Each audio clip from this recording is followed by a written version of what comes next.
go status. T-minus 30 seconds. The Morning Mayhem. TPA script running. Second stage LH2 securing started. Ready for launch?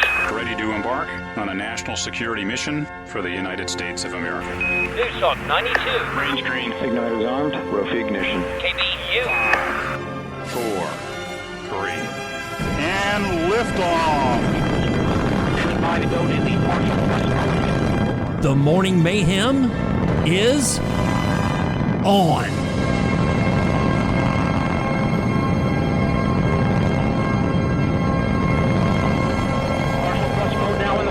As expected. The Morning Mayhem is pre-recorded and for entertainment purposes only.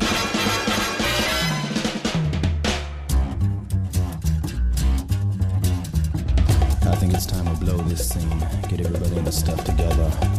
Okay, 3, 2, 1, let's jam. And let's jam here on this here Friday morning, everybody. Yes, sir, it is definitely a Friday.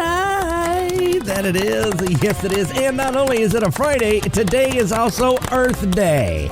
And we got Sergeant Renae over at Camden Police Department celebrating 9 years of service. And why would you still want to carry a face mask even without the mandate? CNN streaming service shutting down after a month after it launched. Netflix officially adding commercials. Sarah Huckabee Sanders fundraising outpaces rivals in the governor's race. And Arkansas to receive $95 million for 19 watershed projects to aid underserved flood areas. And a group canvasses Arkansas for signatures to legalize recreational marijuana, if you wanna. All that and more. News Talk 92 KBEU, the news and talk of South Arkansas.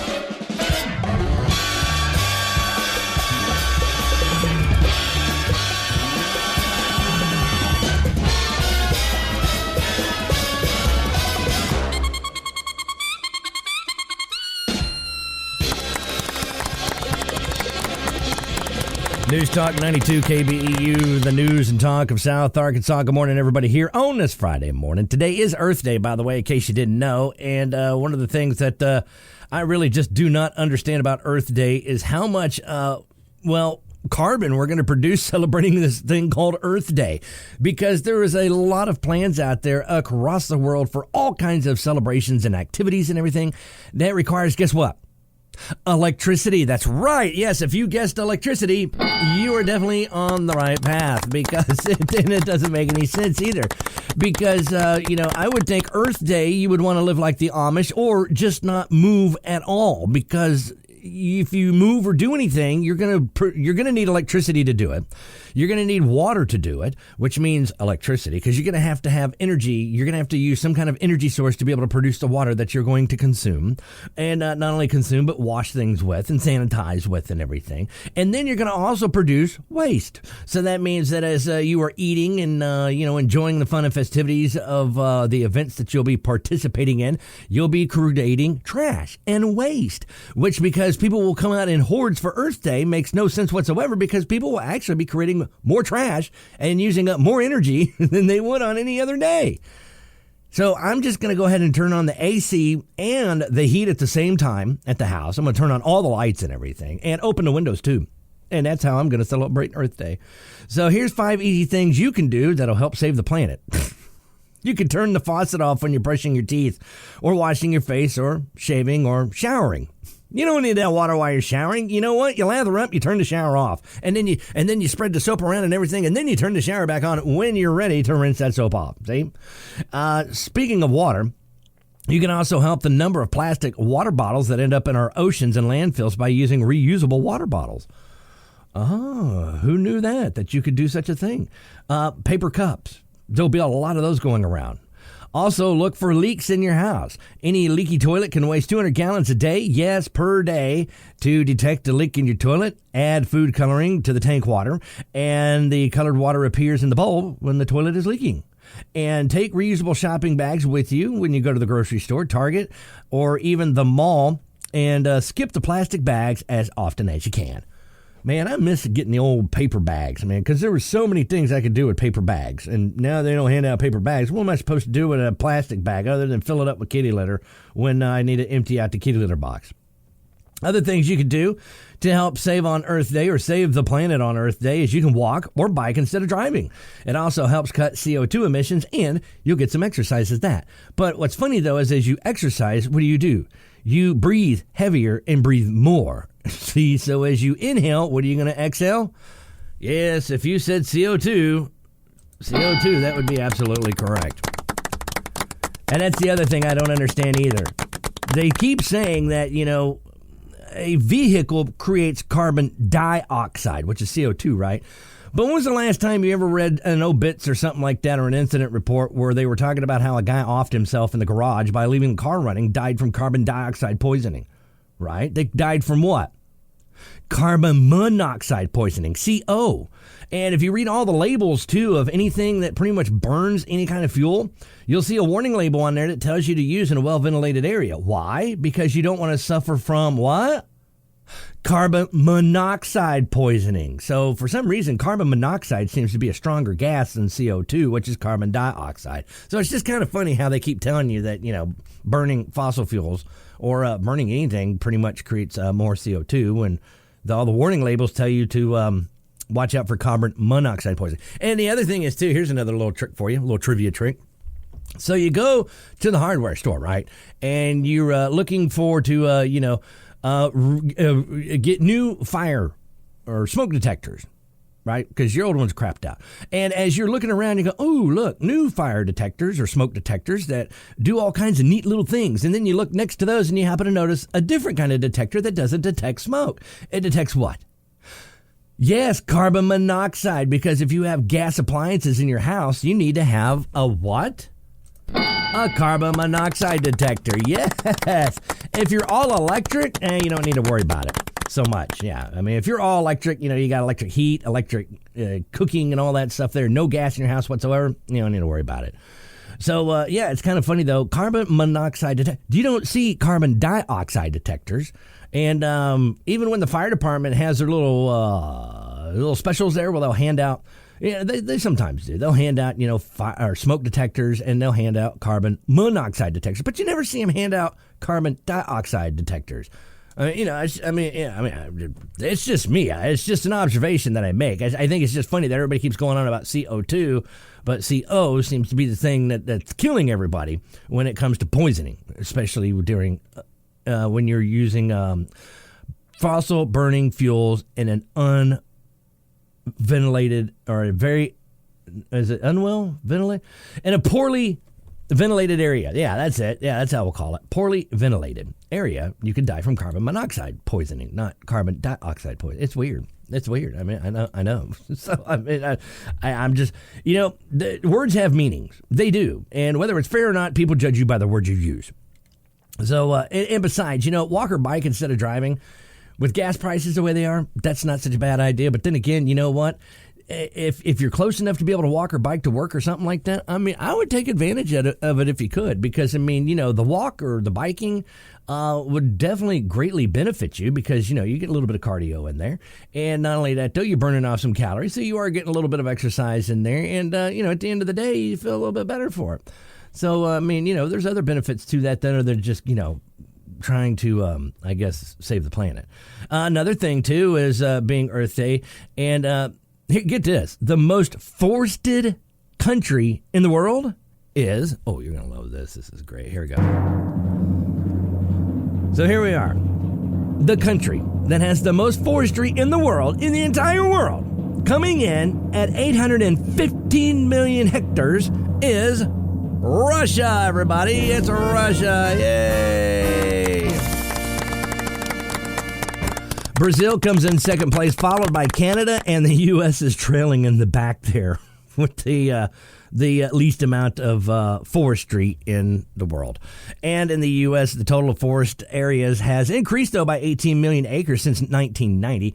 On average, that's around 1,200 NFL football fields every day. So there you go. See? So you learned something new about forestry and carbon dioxide. There you go. I'm just telling you. Oh, by the way, I just wanted to give a shout out there to Charlotte Renae, also Sergeant Renae over there at the Camden Police Department because she's celebrating 9 years. with the service. And, if you see her today out there, just congratulate her, give her a little applause there, pat on the back, a little fist bump, what have you. And just congratulate her that, she's made it 9 years, and she can't wait to see what the future holds, maybe with another 9 years with the Camden Police Department. So who knows, and we'll see what happens there, and congratulations. So other things going on out there in our community and our world as well. I'm telling you, man, it's getting a little crazy out there. So they dropped the mask mandate on for aviation, right? So a judge came in and said, hey, you can't do that because, that's unconstitutional stuff. So, no, we're just going to go ahead and we're going to shoot that down, man. So, and as what was funny is one of the flights that somebody had videoed, the pilot announced in mid-flight that the ruling came down, hey, guys, guess what? This is your, it's like that. This is your captain speaking, and a federal judge in Florida says that we no longer require there be a mask requirement. Anyhow, so he made the announcement, and then you see people yanking their mask off. Woohoo, freedom! And they're all excited and everything. And then you see other people who are really paranoid now because oh my God, I can't believe it. They're trying to kill us. Them unmaskers are trying to kill us. So you can see the look of panic in the eyes of some of these people in this video who are like, I am not taking off my mask. I can't. They need to make these people. They couldn't wait till the flight was over. Because we came onto the flight. Some people actually were upset about that because they came onto the flight with the expectations that people would have their mask on, and they could at least wait until after the flight. So when the flight was over, then tell them that the mask mandate is been overturned, and then that way everybody could at least have their mask on during the flight instead of taking them off during mid-flight, because these people expected everybody to be masked during the flight. So just because the flight or the mask mandate during flight has been removed, here's the thing though. You might not want to put that mask away just quite yet if you are a traveler, because there are still certain areas, though, that require masks. Oh, by the way, if the CDC decides that we need to, it orders that, masking and all that on planes and other public transit is still needed, then they're going to overturn the judge in Florida, his decision. However, though, actually, they're doing that already. So the thing is, though, is that does not appeal to restore the mandate. So while they're duking it out right now, the federal judge in Florida still holds precedence over the removal. So until they figure out what's going on, that's not going to restore the mandate. But here's the thing, though, as you travel around, keep in mind, though, you might just want to pocket that mask if you're just not really big on wearing it. I would say, especially if you're in close quarters, like airplanes and stuff, now that it's become a thing to do, I would actually just continue wearing the mask. And I'm not saying because it's COVID or anything like that. I'm saying because if you think about it, how many times have you flown in an airplane before the COVID pandemic and you got off that plane and you caught something? You know what I'm saying? No, I don't mean like you what's this rash? No, I don't mean like that, but I mean you caught something. You caught the cold, you caught the sniffles, you caught something off that flight because somebody else had something in that flight. And remember, that air is recirculated. It's not fresh air. So now that it's common to wear a mask, I would still wear the mask anyways anytime I get on an airplane, especially with the air being recirculated, for the simple fact that it would actually help prevent that if somebody does have the flu, the cold, or whatever, that now it's okay and acceptable and people don't look at you weird if you wear your mask. So, yeah, I'd still wear it just for that. It didn't matter if COVID or not. Hey, I got to take a break. We'll be right back. News Talk 92, KBEU.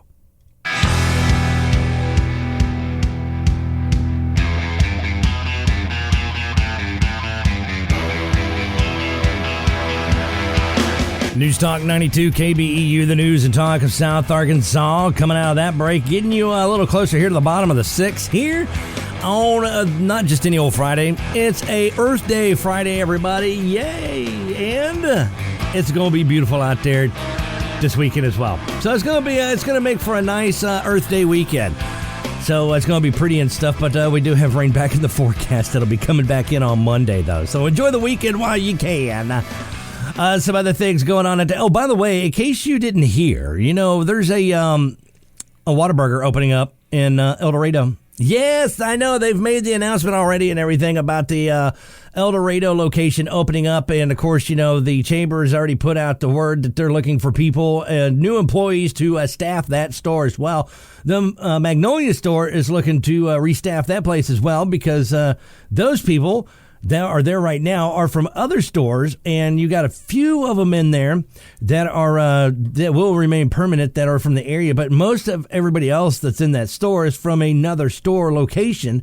And of course, they're there to help the newbies in the Magnolia market get settled in and familiar with the system and everything and how a Whataburger works. And then once they get established and settled in, then those other ones will leave out and somebody will have to fill their shoes. So same thing will happen in El Dorado. They'll bring in outside people to get everything up and running, and then they'll have another hiring spree where they'll need local people to come in and fill those slots.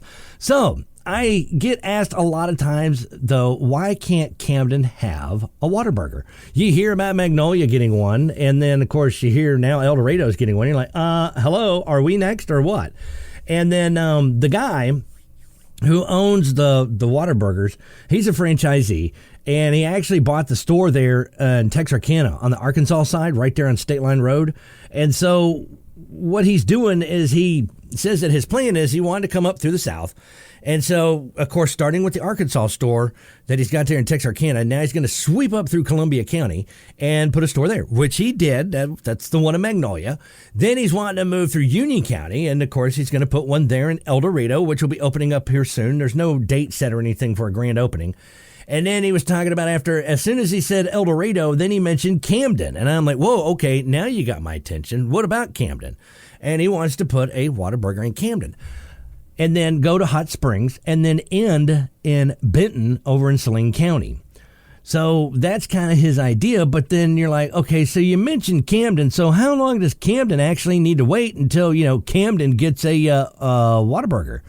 Well, here's the thing. You see, the problem is, it's not because of people in Camden. It's not because of, bureaucrats. It's not because of politics. It's not because of the rich people getting richer and keeping everybody else out. It's actually because they can't find any land. They've looked up the idea spot that they were originally looking for, that the franchisee Belinsky had mentioned, was he wanted something right there around the Walmart and the Whataburger. The Walmart and the McDonald's right there. The new one, not the old one, because everybody's like, great, knock down that old. And I'm like, no. Not the one over by the Taco Bell. The one over by the new Walmart and the new McDonald's over there. That's where he's wanting to put that. But the problem is there's just nothing available over there to put that in. So now they're looking in other places. And, of course, they've got a real estate person that's in there that's helping them out as well. So they're looking around Camden and everything, trying to find a prime location that would be really good for the restaurant. Because you got to remember, like I said in my newscast, is that Whataburger's open 24/7. So it's a 24-hour operation. And you're thinking, well, so is McDonald's. But here's the thing, though. Whataburger is typically packed. I've never really gone by a Whataburger at 2 a.m. that, didn't have a line coming out, going around the building. So, because the thing is starting at 11 p.m., they start serving breakfast until 11 a.m. So, that's 12 hours of breakfast that you can get any time between 11 p.m. and 11 a.m. Where, McDonald's, they start theirs at 6 in the morning, and then they run until 10:30 or something like that. So you got like a 4.5 hour window in McDonald's to be able to catch breakfast. Other than that, it's just burgers and fries. And if that's what you're into at 2 in the morning or 3 in the morning, I guess it's okay. But, imagine how many people have to get up extra early before McDonald's starts serving breakfast. And Whataburger's got it right there from 11 p.m. to 11 a.m. And they got to go, they want breakfast before they hit out to the area because, they can't. They got to be to work before McDonald's serves breakfast. You're going to see a line wrapped around that store. So, you're going to have to also take into consideration not only the size for a lot for that'll fit the store, but you also need a lot big enough not only to fit the store, but also to handle the traffic that's going to go around the store with the drive-thru and everything. The one in Magnolia, that location there has 2 drive-thrus. Not the 2 drive-thru windows or order boxes that you pull up to and then you bottleneck down to one window. No. They have 2 lanes where cars can, they go through and they have delivery. 2 lanes, not just 2 menu boxes and then narrowed down to 1 lane. No, we're talking about 2 lanes, 2 menus, or 2 drive-thrus. All right, I got to take this break. We'll be back. News Talk 92, KBEU, the news and talk of South Arkansas.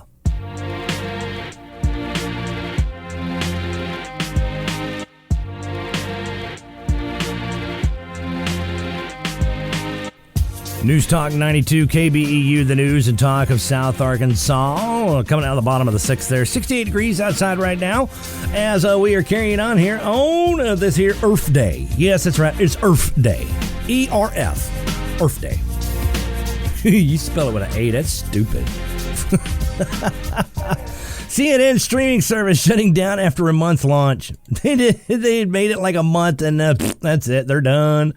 And, of course, wow. And I guess nobody was just really into it. Nobody really wanted to fall for it.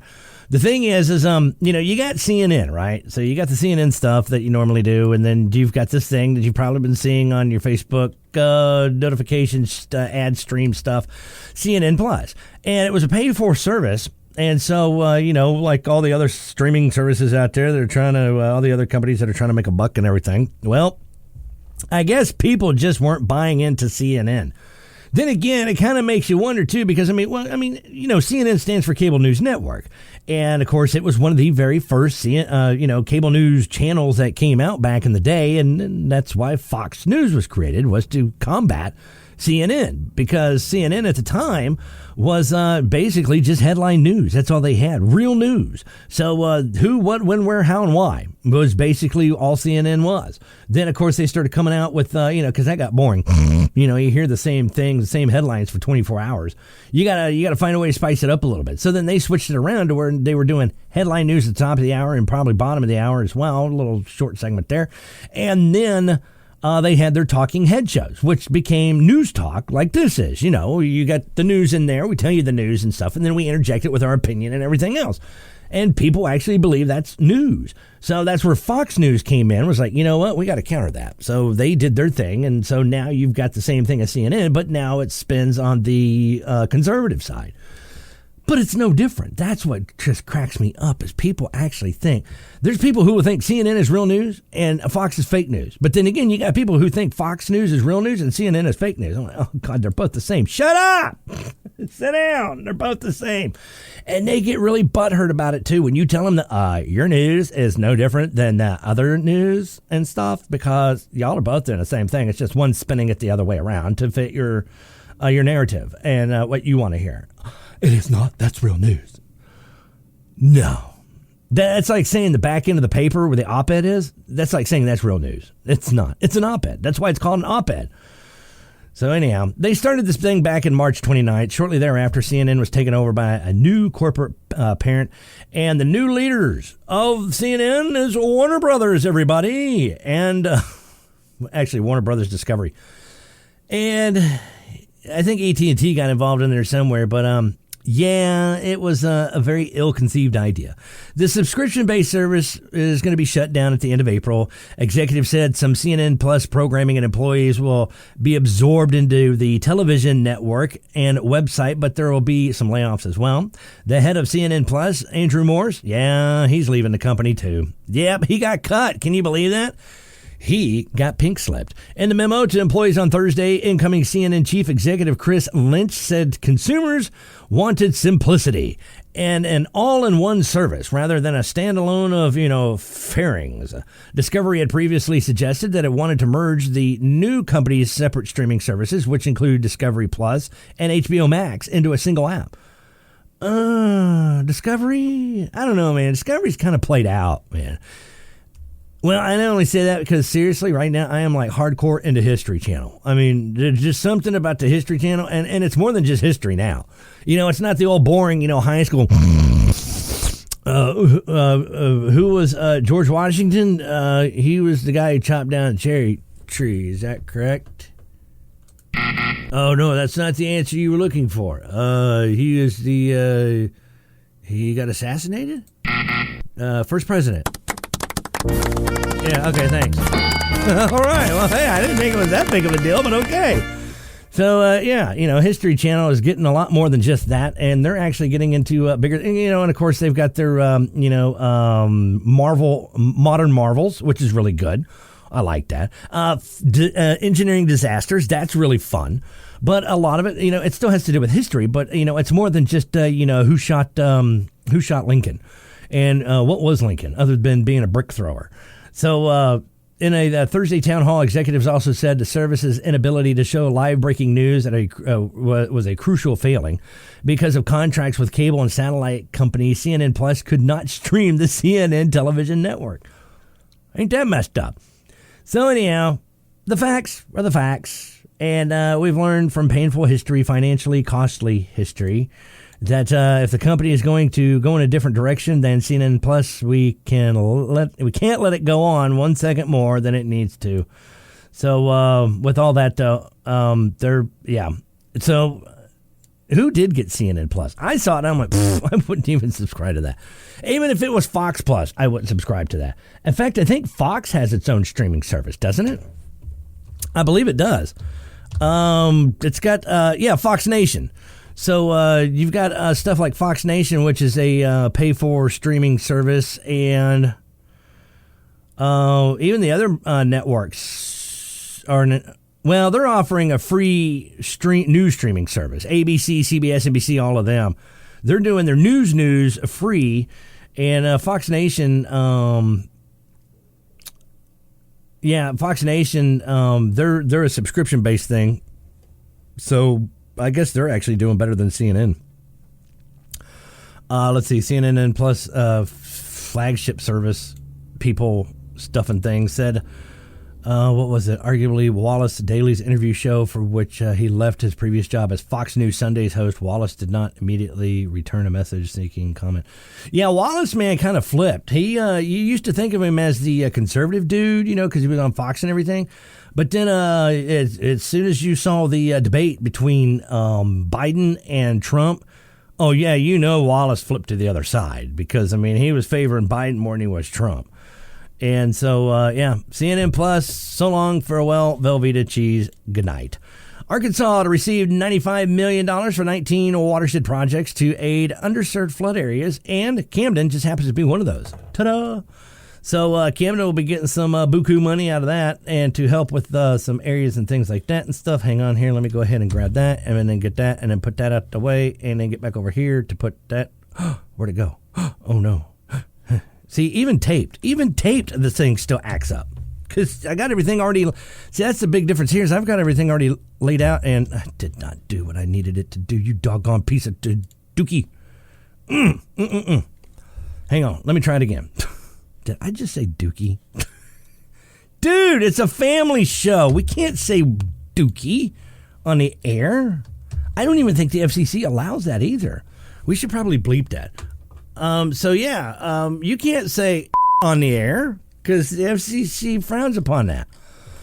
Anyhow, now that we finally got the story here, $95.9 million for 19 projects. The USDA's Natural Resource Conservation Service Chief Terry Cosby made the announcement at the Forest City Civic Center before visiting one of the project sites in Marina Del Rey? No, Mariana.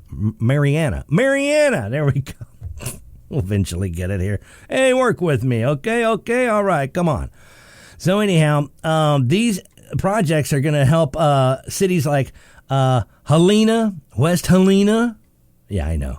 Lakeview and Marvel, Forest City, Haines, Mariana, Hughes, Jeanette, Pine Bluff, Camden, and Camden's last on the list there. Well, thanks for, you could at least put it in alphabetical order or something. Anyhow, it has a lot to do with flooding because flooding has caused significant problems in these historically undeserved communities. And underserved? Yeah, underserved, not undeserved. Y'all don't deserve to be flooded. We're going to fix y'all up. So including deterioration of highway, streets, and bridges as well. Because, when it floods, man, these floods tear stuff up. Go look at Sandy Beach. So these projects strive to prevent flooding of stubborn, really? Okay, hang on here. It's early. These projects strive to prevent flooding of suburban and rural homes, cropland and grazing lands, as well as improve wildlife habitat and water quality. We could use some better tasting water, I guess, huh? Maybe. Let me find out. I got a couple of Camden water right here. Hang on. No, I'd say no, that's Camden water right out the tap. I'd say that's still pretty decent. Trust me, it's better than Dallas water. Anything's better than Dallas water. So anyhow, these projects create good paying jobs and improve economies in rural America. So they're going to be offering several watershed programs to help communities rebuild after natural disasters and build resilience. And help those communities bounce back and stuff like that. All right, I've got to take this break. I'm a little bit over. We'll get back into some other things here as well as we continue on here on your Earth Day Friday. News Talk 92, KBEU, the News and Talk of South Arkansas.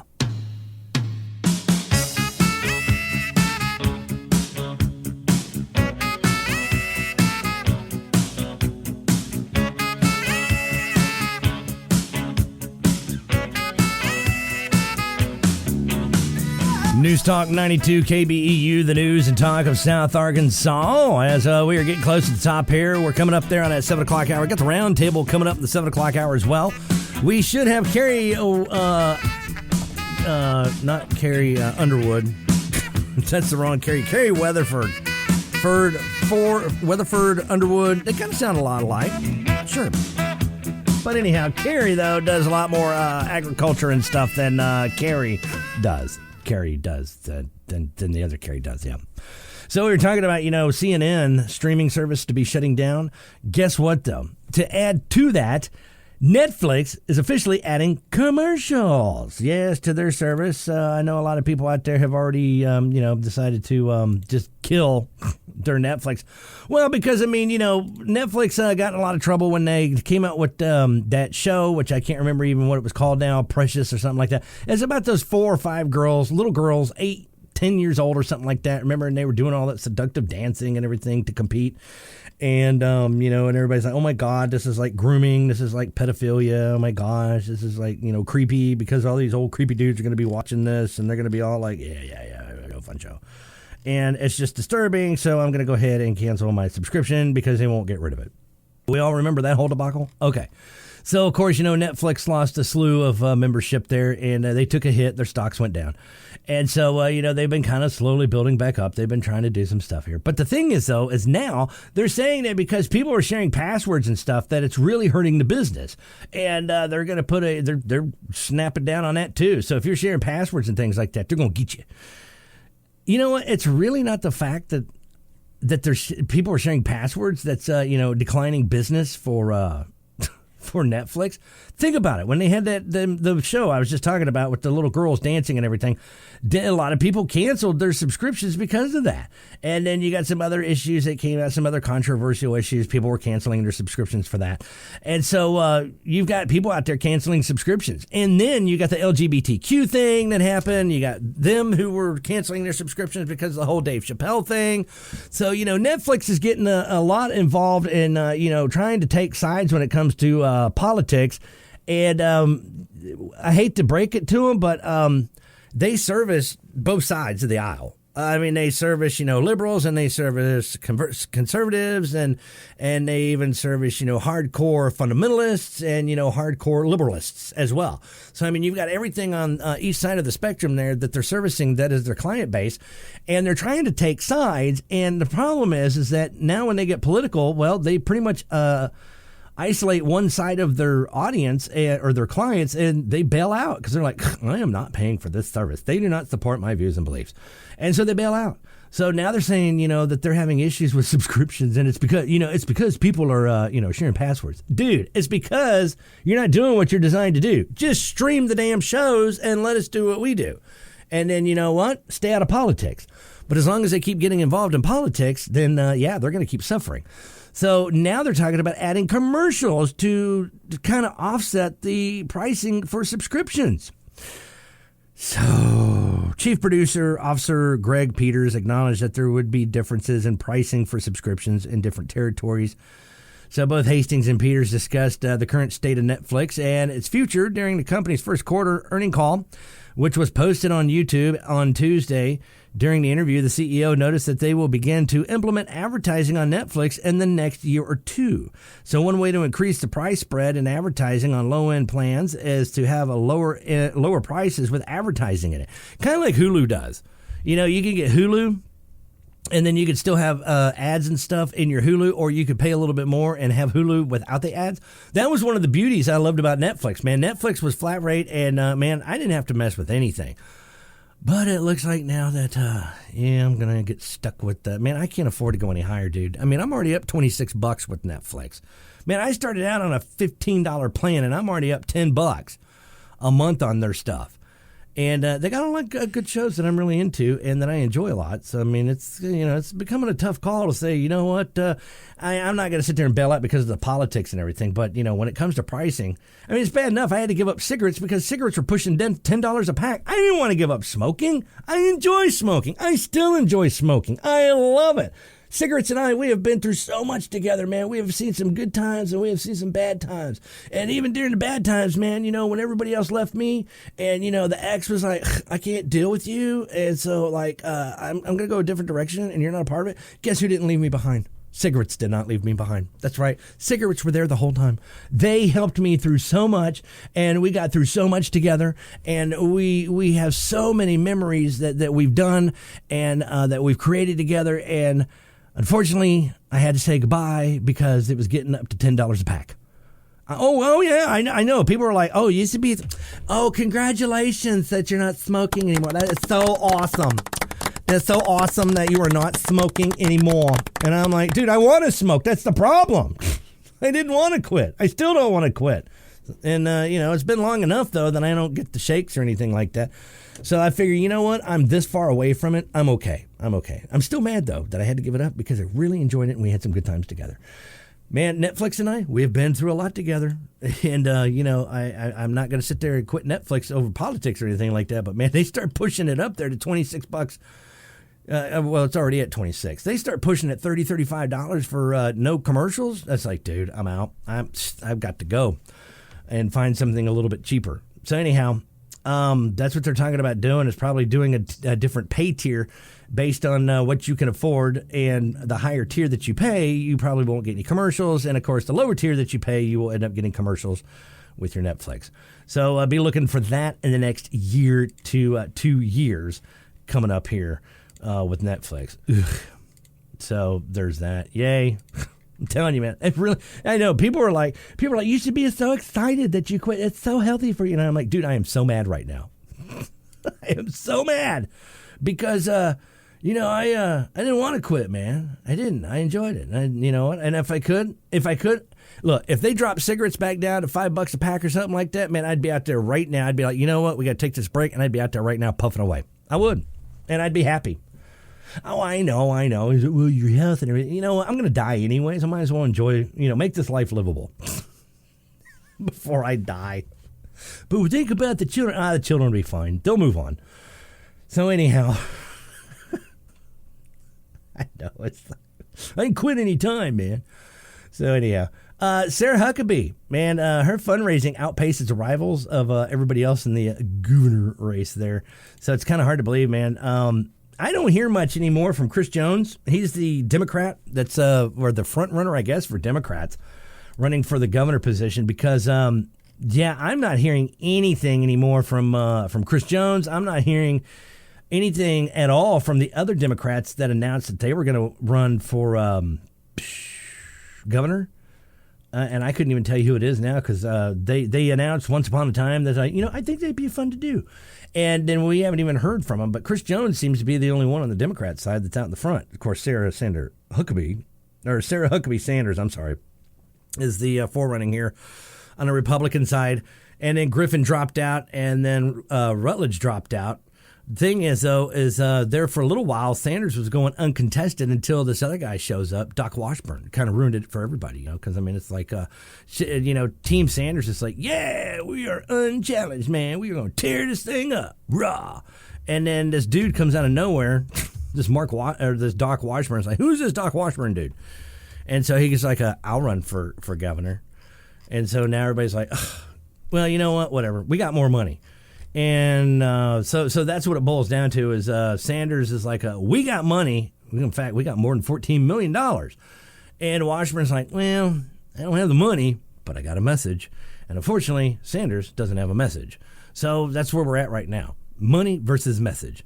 So as Sanders continues to far outpace her rivals in fundraising and campaigning and everything, the next month's Republican primary for Arkansas governor, that's what the primary is for. We're going to figure out who is going to be the person running for governor and on the Republican ticket. And then I don't know what we're doing for the Democrat. I guess those people are going to be on the ballot, I guess. I mean, they're there, but they really haven't been campaigning much. I'm guessing it's probably going to be Chris Jones is going to take the lead on that one there, I guess, is what's going to happen. That's because he's the only one in the forefront, and he's the only name I can mention because it's the only name I know of, because the other ones I actually have to make the effort to go look up and find to tell you who they are. And if I have to do that, chances are the people out there voting don't even know who they are. And I'm not going to tell you who they are. Why should I do the extra work? You're going to vote? You figure it out. I'm not here to tell you who to vote for. That's not my job. My job is to give you the information, and then you figure out who to vote for. So anyhow, Sanders outpacing everybody. Of course, you know, she was the press secretary for former President Donald Trump there. She's already over $14 million. And so that's a state. I mean, that's a state. That's a record for the state for somebody running for governor. I'll get it together. I'll get the words in the right order, and that'll make more sense. So anyhow, that's where that's at. So Washburn is supposed to speak. If you are following Washburn, he is supposed to be out at the Creek thing. Hang on here. I got to look it up. April 15th. Oh, that's already passed. He was already out there. It was a meet and greet he did on the 15th. That was April 15th on a Friday, so that was Good Friday. And he was doing that from 7 to 9 p.m. out there at that event, which was the Ward Country Dance Meet and Greet is what he did there. And Washburn has pretty much been, pounding the pavement from each corner of the state of Arkansas to the other corner of the state of Arkansas. Has made 2 appearances here in Camden. One over at the Event Center, and then another one over at Red Habanero Restaurant. He did an appearance out there, and a few people came out and listened to his message of what he's for and what he's doing and what he's all about and everything. Sanders, on the other hand, she has been making a few appearances out there. What would really come down to something interesting, which we're probably not going to see at all, would be a debate between Washburn and Sanders, and to see where they both stand and what their message is. So I mean, there's that, and that's all we got, and that's pretty much it. So I don't know. It'll definitely be interesting to see. However, though, in May, it will be the primary. That'll narrow it down. So chances are, and as much as I hate to say this, though, I'm pretty sure that Sanders will take the lead and be on the November ballot for Gov. And then I'm guessing Chris Jones is going to be the lead for the Democrats and be on the ballot in November for Gov. And I think that's what it's going to really narrow down to. That's just me. That's just me talking. So, I mean, take it with a grain of salt. All right, we got to hit top of the hour. News Talk 92 KBEU, the news and talk of South Arkansas.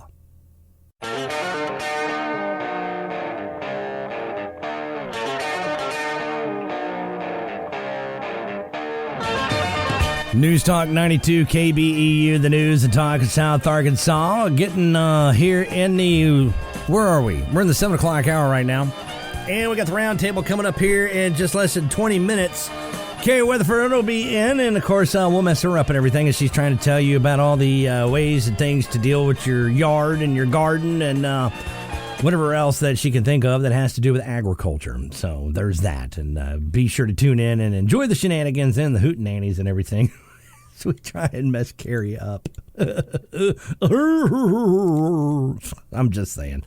Anyhow, so there's that to look forward to. Oh, by the way, I have not mentioned this since we started the show this morning. The podcast actually worked out pretty good. So they are up there on yesterday's show is up there on the on the Facebook page and everything. And then all you got to do is get that RSS feed. You take that RSS feed, put that into your favorite podcast app that you have. I did it on my phone. I use CarCast. And I'm not recommending it. It's just somehow I fell into it, and it does everything I love, and I have fallen in love with it, and I enjoy using that.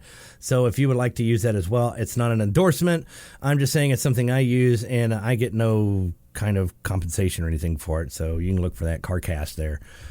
Just search that on your Google Play Store, and you'll find that. All right, so you take the RSS feed, you put it in there, and so every time a podcast is posted, like this show, once this show is done and everything and it's posted, your podcast app will automatically go find it, bring it in, and store it on your phone and let you know that you have a new podcast stored on your phone. It's amazing. It's a beautiful thing. And if you already have a podcast app, well, then you already know what I'm talking about. So just look for that feed. You only need the feed one time. Put it in there, and it'll just notify you every time everything updates. So, of course, we'll always post up there to let you know when the show is ready for everybody else. But the nice thing is, though, is it's over on YouTube as well. So we've put it on we got it posted, shared on Facebook. We've got it shared on Twitter. We've got it shared on YouTube. And then eventually we'll figure out how to put it up on iHeart, iTunes, and Spotify, and some other places up there to help simplify everything. So it'll be pretty neat. So the first podcast went pretty good. And we were able to also include the roundtable with that because we have a lot of people that tune in after 5 p.m. And we want to make sure that we get to include them in with the new format that we're doing here because everything is pre-recorded because of the hours that I keep and the assignments that I'm on. It's been getting really hard to do a morning show, getting up at 4 a.m. to do show prep, get everything ready, and then be on the air by 6 a.m. and do a full day's work, which in reality, once I get done doing all the stuff that I'm required to do, that only leaves me with 2 hours out of the day to do anything extra. Like anything newsworthy, anything else to follow up with, engineering, stuff like that, putting in a new transmitter. So, and some things can't just, take 2 hours and then wait till the next day. Some things have got to be done as soon as they can. So we're doing this new format thing here. And because of that, we don't have the Facebook Live because it's kind of hard to be live when I'm sleeping right now in reality. Right now, I am in bed sleeping. While y'all are listening to this, that was pre-recorded the night before. And then I'll be in live for the because that would be a real hard thing to do, huh? Be pre-recorded for a live segment of the roundtable. Yeah, that's just how great technology is, man. It's awesome. Speaking of things that are awesome, there are 5 recreational marijuana petitions filed with the Arkansas Secretary of State, but now there are just 2. And they're all out canvassing across the state in hopes of getting enough signatures to get on the November ballot. Whoo! So this is definitely getting interesting. If you are for recreational marijuana, or if you are not for recreational marijuana, why would you want them? Because you're not for it. This thing could be coming to a town near you or to a state near you. Now, for the longest time, they petitioned to get the medical marijuana on the ballot, and they did several times. And I think it was 4 tries, and it failed. And in the 4th attempt, it actually passed on the medical side. And the state was not really thrilled with that at all. In fact, they were so not thrilled, they dragged their feet for about a year and a half or so before they actually got on the ball. And was like, because they were getting pressured by organizations to say, hey, it's a law now, and you have to do it because it's a law and stuff. And if you're not going to abide by the law because you are a law person, we're going to turn you in to your legislature buddies and tell them that you're not doing what you're supposed to be doing. So anyhow, they finally got around to it. So it should be interesting to see if Arkansas becomes a recreational marijuana. And the argument is, too, between marijuana and alcohol, alcohol is a lot different because, alcohol can bring out the worst in people. It can even bring out the best in some, too. I've seen people that are really funny and lively when they're drinking. And then I've seen some people who are just downright ornery when they're drinking. Mm-hmm. Yeah, they put two ice cubes in their whiskey, and they're mad, and they stay mad. But when it comes to, pot, people are just, they're just cool, man. They're just mellow, and, they don't know what's going on, man, because it kind of slows everything down. So, and other than that, they get the munchies. However, though, you got to be careful though, because if you don't, what is it? If you how'd that thing go? If you don't something right, if you don't feel right, you don't drive right, or something like that. Anyhow, you can still get popped for driving under the influence. So some people are arguing, though, saying that they think that, weed is a safer drug than alcohol. Alcohol is listed as a drug. So, I mean, you're comparing drug for drug, right? So they're saying they think there's a lot worse things you could be prescribing by doctors. And, of course, out of all the things, though, you can medicate with marijuana. And, of course, you can have some good times with marijuana. Why would you want to? So the group Arkansas True Grass is collecting those signatures for their petition, and they've are trying to get this put on the ballot for 2022. And in their amendment, anyone over 21 would be able to grow up to 12 marijuana plants in their home. And it would also require anyone with a nonviolent cannabis offense to be released from jail and have any previous or current records for the same offense be expunged from their record. So they're also saying a lot of people who do not want to get there's a lot of people who just don't want to get a medical marijuana card. One of the biggest reasons is because they're scared to death that even if they do get a medical marijuana card, that they'll end up losing their concealment license. So if you have a medical marijuana card, you do risk losing your medical, or hang on, I got this backwards. If you have the medical marijuana card, you do risk losing your concealed carry license. And if your local authorities find out that you have both, they will figure it out and they will come looking for you and they will ask you to surrender your concealed carry, because you can't have a concealed carry if you're openly using, or at least documented that you're using. So a lot of people under the recreational marijuana, you don't need a license or anything like that. You just go get some. And then that actually kind of helps out with the medical marijuana, because then you don't have to go find a doctor and get the card and everything. You could just self-prescribe. It'd be like taking 2 aspirins and, call your doctor in the morning. I'm kidding. I don't want people to go, Doc Bryce said you can smoke marijuana like 2 aspirins. And I did it, and my life changed, and now I'm a junkie. No. We don't want any of that. So anyhow, that's one of the biggest fears there. And so let's see. Also, the amendment would remove the tax from medical marijuana patients and shift that to people buying it for recreational use. So there would be a benefit of having your medical marijuana card, because it would shift the taxes and everything over there. But if you have a concealed carry, and also would add 40 dispensaries across the state and 20 more craft grow facilities. Now, keep in mind, the state has earned buku money in taxes just through the medical marijuana. And it's been very beneficial for the state for that medical marijuana. Now, imagine if you add recreational marijuana to that and they're collecting those taxes off that as well.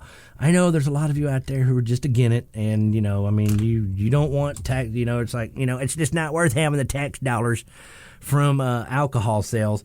So it's just better that, we be a dry county and we just go ahead and let people drive to the next county and pick up their alcohol and buy it there so they could drive back to their resident county that's dry while they're drinking on the way and kill a family of 4. I mean, that's a lot better than just keeping the money here, and it's just not worth it.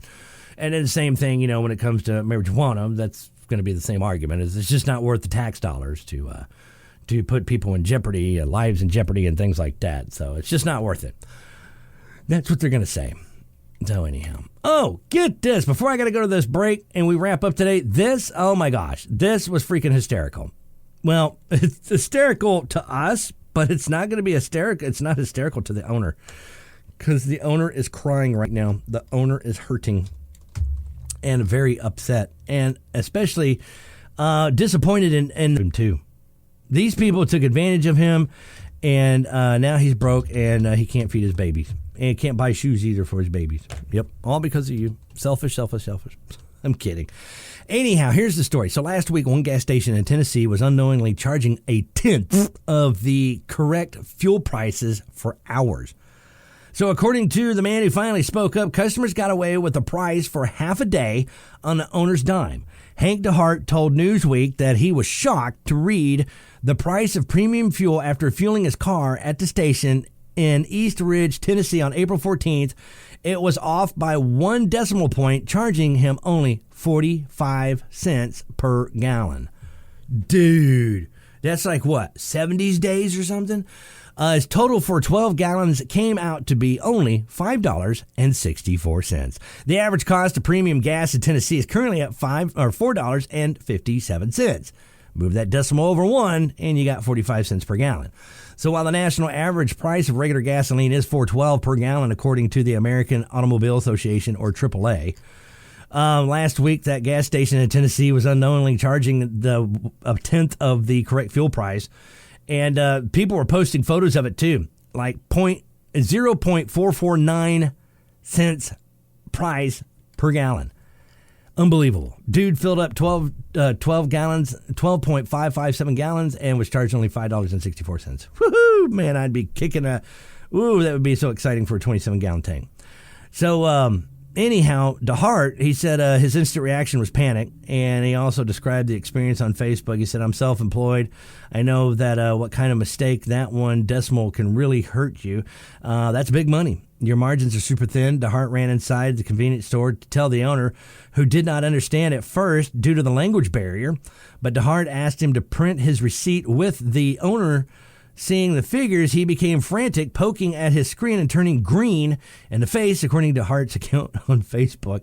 The customer said that no one had revealed the mistake in the last 5 hours. Another man in line was angry at him for disclosing it, he claimed. Meanwhile, the owner was on the verge of tears. He looked like somebody punched him in the gut, DeHart said. The owner appeared to be an immigrant fighting to run a small business in a country where people did not speak his native language. It was disheartening to see this person screwed over for half a day, DeHart said, adding that there's no telling how much money he's lost. So DeHart insisted on paying the difference on his own bill after beating the owner had taken. So, hey, at least he was honest about it, right? He says, hey, you know what? I mean, I understand, and that was a nice thing to do. Of course, everybody else is ticked off now. It's like, dude, man, you ruined it for the rest of us. But then again, I mean, look at the other people who got a heck of a deal on gas at the cost of the gas station owner there. And, I mean, there's not much margin on gas itself. They make their money off of the stuff that you buy in the store. You know, the sodas and the coffees and the donuts and all the little treats and everything else in there. That's what they're making their money off of. They don't have that much of a markup when it comes to the purchase of gasoline. So imagine, 1/10 was off there, and so he's getting screwed out of that. And everybody else is taking advantage of that. And, I mean, he's losing some serious money on that. So, I mean, boy, what a day. Yeah. Ugh, just the thought of that. All right, I've got to take this break. We've got the round table coming up next. Right after this, News Talk 92, KBEU, the news and talk of South Arkansas. Earth Day. Earth Day has been around since 1970. Best Earth Day ever. Happy Earth Day, everyone. I'm Recyclops. How about some Earth Day entertainment? Showtime. Wake up! That's right, baby. It is time to get our Earth Day on! No?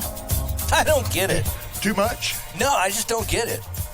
Oh, I've got some help for you on that there, Doc Bryce, because I knew somebody like you might not quite understand, and it may seem like an uphill battle to get people to switch over and doing things that are better for the environment, but believe it or not, the good news is that baby steps are already happening. See, you gotta love Mother Earth.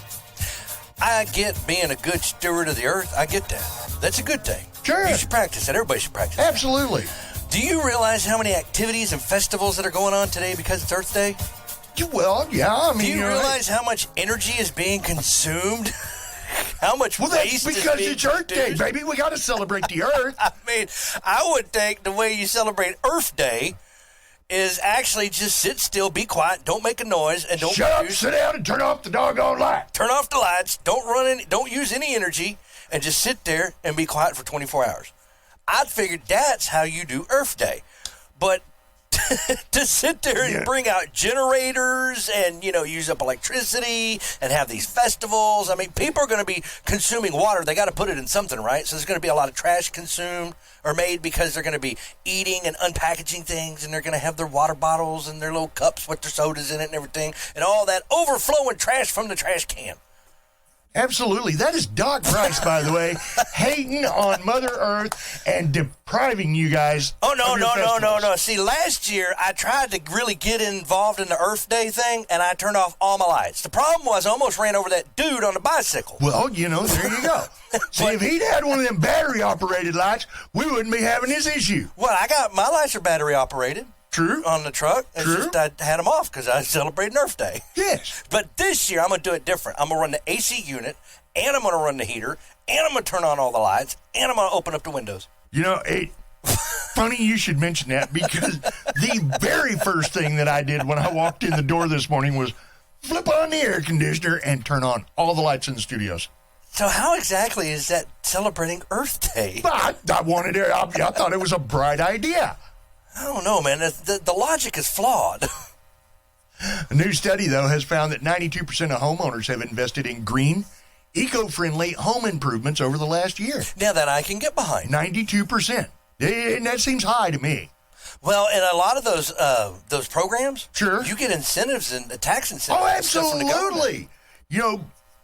With the 92% number, though, we're talking simple things. All right, simple things that every homeowner can do. Even that homeowner that is, well, let's say, challenged. So we're saying, if you got one of those old thermostats that has the mercury bulb still in there? Oh, don't get rid of that. Dude, those things are worth... Anyway, yeah. So you're supposed to switch to an eco-friendly right. So you smart get a nice stat. digital smart thermostat, and then you take that old mercury thermostat and throw it in the trash. landfill. Yeah. Yes. There you go. Yeah. On a serious note, you can seal and caulk your windows. Then how are you supposed to open your windows if you seal them up? Yeah, well, I'm telling you, you won't need to open them. All right? Because you're going to be running the air conditioner. Yeah, but you need to let the house breathe. Yeah, and improve your insulation. That's always good. I did the thing that Washta, or who was it? Entergy, yeah. was doing, right. And had them come out to the house and put that big fan on the door and everything, and suck the air. Sure. And all that to find all the leaks where the leaks are in the house, right? And they went back through and they added more insulation in the attic. They sealed up a bunch of stuff in the attic. They sealed a bunch of stuff in the house, some holes that were in the wall around the drain pipes and stuff, and where the water pipes come in and all that. Right. They sealed all that up, and they made the house. Especially around the doors and that too. So they made the house more efficient. And boy, did I notice it too, because it stays a lot cooler in that house than it used to. Amen to that. So, that's saving money. Well, not everybody took advantage of that, Doc. Yeah, and you know what? Now with inflation, what's the difference? Well, there is that. But, we are in South Arkansas. So I busted out a special list for our friends today to help out with Earth Day. Are you ready? Okay, I'm ready. These are my top Earth Day tips for rednecks. Okay. Are you ready? Yeah, because rednecks really need some help. Yes. So your top Earth Day redneck tips include... Watch it there. Yeah, I'm trying here. Switch to reusable spittoons. Yes. That Mountain Dew can? Mm-hmm. You can use that several times. All you got to do is, just pour it out, right? Well, especially if it's plastic, too. Yeah. And don't leave the faucet running when you brush your tooth. Hey, we need to ask Carrie if you can use that spittoon spit and put that in the yard. Yeah, I'm waiting on Carrie to get here because you're going to love this. Uh-huh. I had her over at the house yesterday. And? We're doing a little project there at the house. Were y'all spitting in the yard? Well, there was a bunch of things done in the yard. But anyway... I got another one for you. Okay, We'll get to that. All right. So for all you rednecks, if you want to be Earth Day friendly, carpool to WrestleMania. Yeah. All right. Compost your mullet clippings. I still want to know if you can compost your spit. Absolutely. You throw them mullet clippings in there and then you spit on them. Okay. Pick up trash when you're out running. Oh, okay. Walk it. Oh, okay. Rascal scootering. All right. Number one, top Earth Day tip for rednecks: only wash your Kid Rock tank top in cold water. You should be washing all your clothes now in cold water. You don't need hot water anymore. They got those nice, efficient washing machines, unless you got one of them old clunkers and you still got to use hot water. And finally, you should start serving plant-based roadkill. Plant-based? Plant-based. Uh-huh. Yeah, you can make it look like anything you want. That's what Spam is for. Yes. But that's not plant-based. Good stuff. Then what do you do? Never goes bad. But then what do you do with the can? Well, you throw that in the yard. Oh, okay. Because that's good for the earth. Yes. Yeah, okay. Happy Earth Day, Carrie Weatherford. Happy Earth Day. I had Carrie out to the house yesterday. You know, if we were actually celebrating Earth Day, you know what we could do to help the Earth? Turn off the transmitters. You know, I mean, now we're going back to 2021. Okay, you know, I'm just saying. All right, let's see. We have got to get through the sponsors real quick. Everybody's Antiques down in El Dorado, of course. They've got that junk crawl in the spring coming up. Last day of the month, last Saturday, April 30th. Be there. You can shop them online, get more information on their Facebook page, or go to everybodiesantiques.com. Or you can just call them up, man. That's the old-fashioned way. That's earth-friendly, right? Yeah. 870-875-1444. Yeah, because you're not using as much energy. Yeah. You know, it's got to be good, right? Good for the environment, man. Yeah. Cabin Rural Health Services, they are a private, non-profit corporation developed to provide affordable care to meet the primary medical and dental care needs of the residents in, well, most of southern Arkansas. Check them out on their website, capbun.org, or call 870-798-4299. We are brought to you by our friends out at Steel Deals. Steel Deals, they've been serving Washita County and the surrounding area for more than 30 years. Check it out. If you've got a project, the custom fabrication pros at Steel Deals can help. 1615 Mount Holly Road, right here in Camden, man. They are just down the street from us. Call them up, 870-231-5622. We are brought to you by our friends out at Flaming Pig Barbecue. Flaming Pig, they're going to be set up in Magnolia on Saturday for the Dustin Bettis Memorial Car and Truck Show. All proceeds provide a scholarship for Magnolia High School students. $20 entry free, free donuts and coffee with your paid entry. They got trophies and door prizes, concessions, raffle and prize packages, and the Life Share Blood Mobile's going to be out there too. But Flaming Pig, they're going to be hardening your arteries and doing it right. Yeah. You guys get on down there and check them out. Let's see. We are also brought to you by SAU Tech. They've got a bunch of job openings, and they've got that job fair coming up, right, Doc? Yeah, they do. What is that, next Tuesday, right? That is next Tuesday. Absolutely. So we'll remind you about that one on Monday. If you want to learn more today, though, go to sautech.edu. St. John's Place and Washita Nursing and Rehab, you guys know what they do. If you want to learn more about that, go to stjohnsplaceofarkansas.com or washitanursing.com. First Choice Family Care, there's Dr. Jera. God love her. Dr. Jera and staff, they are always looking for new patients. So if you think you need a doctor, well, Dr. Jera might be the one for you. 870-800-9002. Go to myfirstchoicecare.com. Learn more about them and get you a new patient packet right there. OCMC's Chemical Dependency Unit. Addiction bad, help good. 870-836-1289, 1-800-232-1289. All calls are confidential. We're brought to you by Mitch Lowe's Body Shop. If you get put in the ditch, just call Mitch. Mitch Lowe's Body Shop, 837-2560. And finally by Stories Floor and Carpet. Quality you can count on since 1958. 870-862-9446. That'll get you through to Stories, Floor, and Carpet.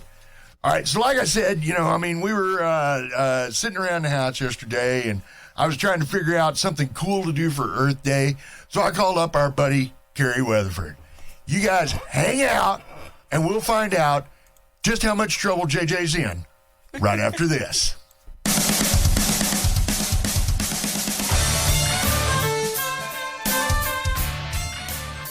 And we are back on the round table. Doc Bryce, how are you? I am here. Oh my God, who cares? Then why did you ask? All right. right. I could have sat here the whole time and just being quiet. That's great. Yeah. All right. So, you remember I told you that I had Carrie over at the house yesterday? Mm-hmm. Well, see, the wife is wanting to do this little flower bed, right? And you remember when you came over to the house last time, I had that little forest right there in front of the house? Mm-hmm. Well, we thinned it out. Like, majorly. You killed it off? Pretty close. Diesel all throughout the yard. You know, I finally got that recommendation from Carrie. No, you did not. Well, I tried to get that recommendation. The results speak for themselves. Yeah. I mean, the grass is gone. Obviously, there was a recommendation. Yeah, well, Just saying. We've got no more fire ants, all right? It's amazingly enough that, the gas and the diesel did its thing. And all right, I'm teasing. Well, I did, too. I tried to get her to recommend that yesterday so bad. But, no, it was very, very informative and very interesting to have Carrie come out to the house and, she didn't have to give me no tips because I know everything. Mm-hmm. But, my wife, who knows nothing, all right, I'm teasing, honey, you know stuff. Anyhow, so, it was great to see, her learn things. My wife, not Carrie. Anyway, so, we did. We went in with the good old pruners, and we butchered those trees. And, I mean, there was like 60 of them, and now there's 2. What? All right, maybe there's 7 or 8. Anyway, it doesn't matter. So, we got out there, and, Carrie, tell them, how do you assess what you do as you're walking up? So when I'm going up to a client's house, is that what you're asking me? Okay, so when someone gives me a call, normally I'm able to kind of get an idea what I'm going out to look at before I go. When you call me, I try to, am I going to look at a pond, or am I going to look at some what you would call horticulture, flower beds or whatnot? Sure. Am I going to a pasture? And kind of have an idea what the problem is. Sometimes it's kind of like what we did with you guys. Sometimes I get a call and it's just, I got a bunch of questions, and I just need some thoughts, and I need a perspective from the education standpoint. And so when any of those are the case, I go out with as much information as I can, and then oftentimes my goal is, it's to fill you in on what I know and what you're trying to do. I need to know your goals before I can give you a full recommendation on something a lot of times. So if in y'all's case, it was your flower bed. It was the entrance that makes your house look nice when you drive up. And that's your goal, is to have it welcoming and have something you're proud of, and you guys were out there working hard, very hard, and you had some questions. So don't tell the people that. I don't want anybody to think that I was actually working hard. Oh, okay. Your wife was working very hard. That's right. Yes. I cracking that whip, baby. That's really kind of what I thought. So we were able to find out what you had done and what your goals were. And like you said, you had opened up. We talked about how much light was going to be entered, and the fact that you needed some shade plants when we got there, and what you like and what you don't like, and what your goals are for that area, and then we can move on from there. When we came out yesterday, we talked about adding some soil to a location, and I was able to see something that may not have been seen by someone who's not in this field. That could cause some problems by adding that soil. And so we were able to kind of discuss that and decide that probably wasn't a wise decision. So that's all we're doing, is working together to reach your goals, and tell the clientele the pros and cons to something they may or may not want to do, and how to best serve their needs with the information that's available. Absolutely. And for you guys that don't know, Carrie only charges $75 for this service, and you can drop your check or money order off right here at the radio station, made payable to cash. No, you already paid for this. My friends call me cash. Do you pay? do you pay your taxes? as we move right along, okay. So we are paid for with taxes, and I know that's where you're getting around to. Is you guys pay your taxes to Washita County or to the city of Camden? Boy, do we. City of Luann, Stevens, Camden, East Camden, Boy, they Bearden. got their fingers in all of our pockets. That's right. Yeah, And go ahead. Chittister, all of those are putting in some money towards our funding. Wow, you must make bank over there. Unfortunately, no. I don't make much at all, actually. All that tax money, but I understand. Maybe you cut a brother in on your action. Oh, if only I could. If only I could. But so those taxes, and we're also funded by state taxes as well, and some federal funds, just a little bit on federal. But knowing that, when you pay your taxes, you're paying for us. My job is to serve you. And serve you she does. All right? I figured I'd call her up on a Thursday afternoon and she wasn't doing anything, She was already out working and helping somebody else. Yes, we were doing I was out on a fruit call when you called. Well, she's always been a little fruity, but that's another story. So when Carrie comes out to your property, she can assess exactly what you're needing to get done. And she doesn't tell you how to do it, but she can give you a bunch of different options and ways that you can reach your goals. Yes. So, guys and gals, if you've got those spring projects like yours truly, got nominated to do, yeah, guys, get Carrie to come out. She saved me money, all right? Because, my wife was going to make me go buy all kinds of crap. Anyway, and not only that, but I also learned a heck of a lot about, how to trim back some trees. And, I was fixing to get busy with the chainsaw and Casey, whoa! So she actually got me out of work this year, too.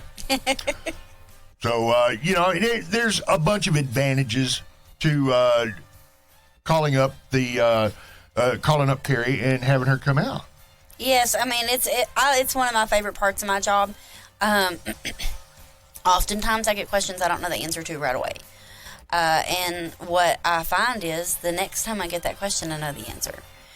So when you guys are out there asking me questions, I get to go find the answers for you guys if I don't already know it. We can discuss I'm not going to go out there and tell you how to plant your yard.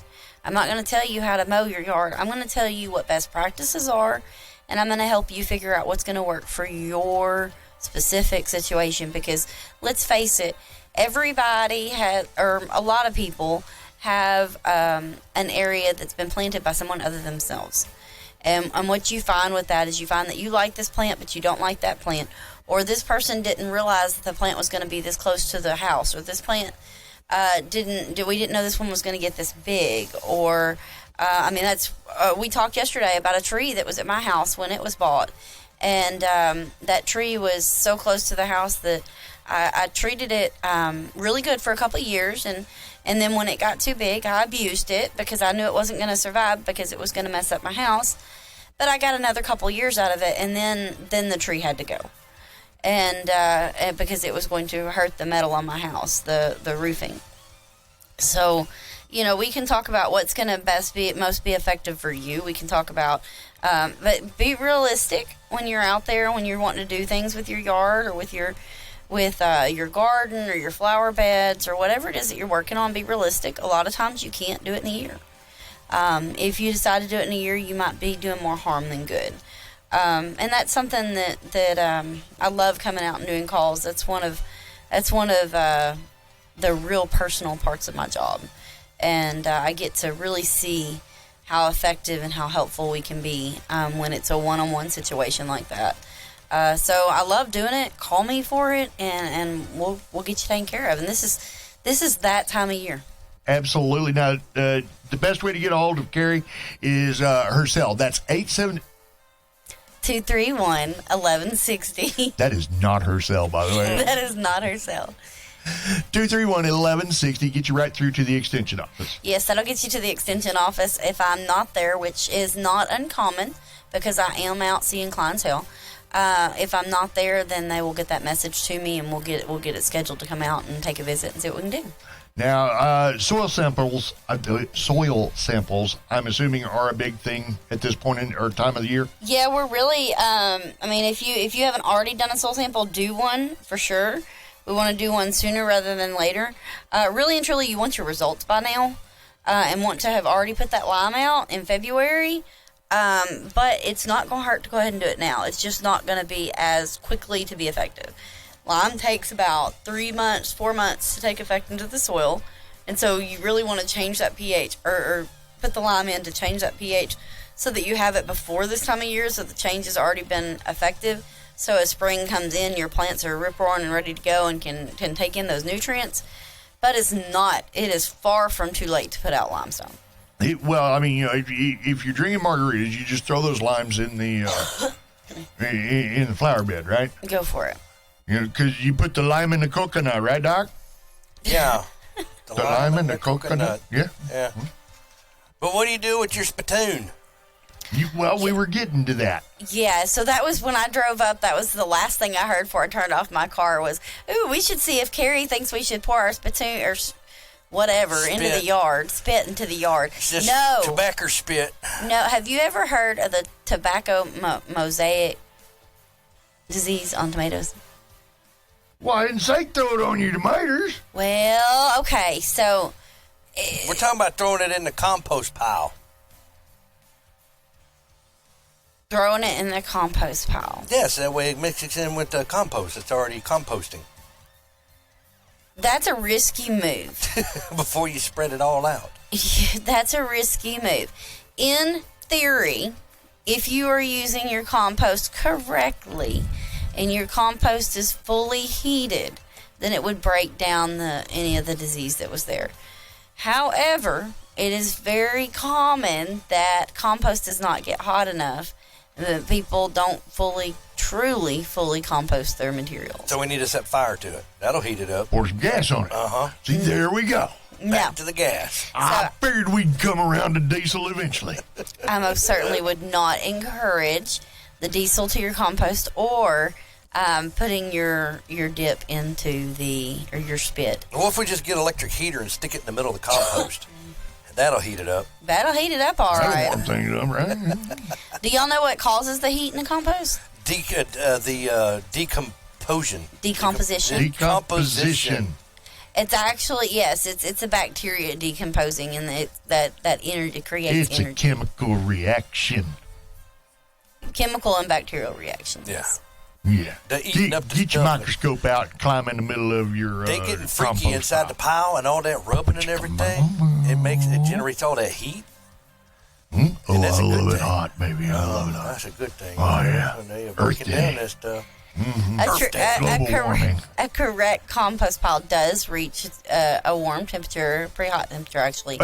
Before you go any further, let me ask you to explain to the folks out there why they should have a compost pile. What are the benefits to having a compost pile? A compost pile is organic matter, okay? So that organic matter, that organic matter is, one, it's a way to dispose of things that you have that doesn't have to go in the trash. Talking about Earth Day, talking about a bunch of trash. These are things that don't have to be trash. And they can be decomposed and utilized in the soil. You can add that as a soil amendment. Yes, decomposition can take place. And you like your big words. That's a $5 word right there. That's a big one. So, and then once you can add that as a soil amendment. Compost it holds moisture. Okay, so if you're putting it in the ground, if you're putting it in a pot with a plant, then you're likely to not have to water quite as often. It's going to hold that moisture to where it's accessible to the plants. Moisture. People are cringing right now. Yeah, mostly because, we keep interrupting her. But that's adding moisture to the soil. So that and then there's also that there is nutrients in the compost. So this is a way to get rid of trash. This is a way to improve your soil fertility. And it's green. And it's green. It's Earth Day. So, yes, Skeeter, even you can do this, okay?